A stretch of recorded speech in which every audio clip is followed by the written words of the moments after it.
สบายดีพ่อแม่พี่น้องป้องปรายเบิดซุคนเนาะ FC ทางช่องบ่าวภูมิบ้านนาเนาะมื้อนี้บ่าวภูมิบ้านนาก็สิมาตามแนวทางให้พี่น้องคือเก่าเนาะสำหรับลาวพัฒนานะครับเนาะงวดวันที่10เดือน11เนาะนี่ก็มาเบิ่งผลมันออกนำกันเนาะครับเนาะสำหรับผลมันออกมื้อนี้เนาะข้างบน187ข้างล่างออก11เบิ้ลเนาะครับเนาะนี่ก็เสียดายอยู่เนาะพี่น้องเนาะเด่นมาคู่กันพี่น้องนี่ก็เสียดายอยู่พี่น้องนี่มันมาคู่กันเนาะนี่ แต่เสียดายเนาะพี่น้องเนาะเข้าแต่เด่นแต่ว่าเจาะบ่เข้าเนาะพี่น้องเนาะนี่ก็ถือว่าหลุดเนาะครับเนาะเข้าแต่ตัวเด่นแต่ว่าเจาะบ่เข้าพี่น้องเพราะฉะนั้นก็ไปกันต่อนะครับเนาะของงวดวันที่12เด้อพี่น้องเด้อวันนี้งวดวันที่12เนาะครับเนาะก็ตามกันต่อเลยพี่น้องสำหรับลาวพัฒนาเนาะย้ำว่าตัวเลขก็เป็นเพียงแนวทางเนาะเด่นเข้าแต่ว่าเจาะบ่เข้าเนาะพี่น้องเด่นเข้าแต่เจาะบ่เข้า12 68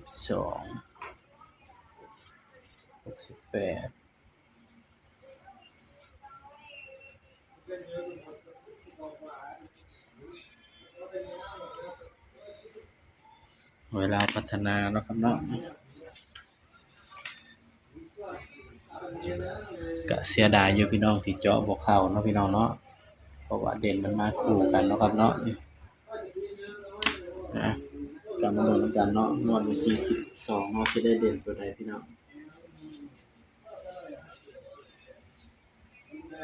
สำหรับเด่นเนาะเด่น3ตัวคือเก่านะครับเนาะ3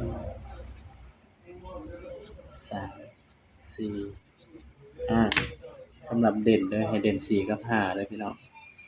ให้เด่น4กับ5เนาะครับเนาะนี่สำหรับงวดวันที่12เนาะเด่น4กับ5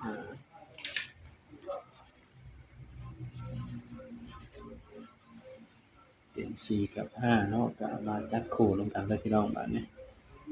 จับ4ก่อนนะครับเนาะจับตัวเด่นก่อนให้เด่น4กับ5 46 47 48 56 57 58 3คือตัวรองเด้อพี่น้องเด้อนี่3คือตัวรองเนาะครับเนาะนี่36 37 38 3เป็นตัวรองเนาะให้เด่น4กับ5พี่น้องย้ำว่าตัวเลขก็เป็นเพียงแนวทางนะครับเด้อมีเข้ามีหลุดเนาะครับเนาะมักก็ตามบ่มักก็เลื่อนผ่านเนาะพี่น้องเนาะบ่ภูมิก็ให้เพื่อเป็นแนวทางเท่านั้นเนาะครับเนาะนี่สำหรับตัวเลขเป็นเพียงแนวทางนะครับเด้อถ้าว่าชื่นชอบแนวทางบ่ภูมิก็ฝากกดไลค์กดแชร์เนาะพี่น้องเนาะสำหรับคลิปนี้เนาะก็ฝากพี่น้องเพียงส่ำนี้เนาะอย่าลืมกดไลค์กดแชร์เนาะครับเนาะสำหรับคลิปนี้ก็สวัสดีครับ